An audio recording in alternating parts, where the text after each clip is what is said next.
आता याच जागी मी झोपून राहिलो असतो ना, भडाभड लाता मारून उठवलं असतं मला. त्या बहीण मायला दुकानदारानं साबणही नाही दिलं आणि काहीच नाही दिलं. आता आंघोळ धुत का नुसता पाण्यानंच धुवू मी? गरमीचे दिवस एक तर खाज लागते अंगाला, किचकिच जीव लागते. अय बायको, अय आय मग झोपजोय, पहिलं उठीये का हो? आहे साबण दे नाही तुझी. तुम्ही माझ्या साबणीनं अंग नाही धुवाचा, समजल्या का? तुम्हाला घेऊन नाही आणताला साबण, का झाली तुमची साबण? आहे जातच होतो पण दुकानच बंद आहे तर का करूया, आणलोच नाही.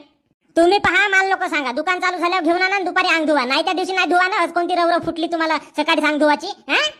तुम्ही माझी साबण वापरा गिपरा नको. मला ते साबण जर लहान होऊन दिसली ना, मग पहा सांगतो तुम्हाला. नाही त्या जागेवर ते साबण लावता, कोटी कोटी लावता ना कोटी नाही का, मला का माहित. अजिबात माझी साबण नाही लावायची. अरे पागल बायको, म्हणजे का माझ्यापेक्षा ते का साबण महत्वाची आहे का तुला? नाही रे बापा, ते माझी साबण नको लावा तुम्ही. कोटच्या कोटी त्या खाका बिकत लावून टाकता. शी सप्पा नाही का मैल भरला राहते, त्याची वास येत राहते. शी ते माझी साबण नको लावा तुम्ही. लावतो, बिलकुल हात नाही लावायचा. लावतो म्हणजे लावतो का? मला त्या डब्यातली थोडीशी साबण सरली दिसली, वली गेली दिसली पाहिजेत, मग सांगतो तुम्हाला. नुसता तोंड वाजाचे धंदे करते हा माणूस. आता घेऊन ना आणता आली, एकच दुकान आहे गावामध्ये, दुसऱ्या दुकानात जायला पाहिजे बंद होतात.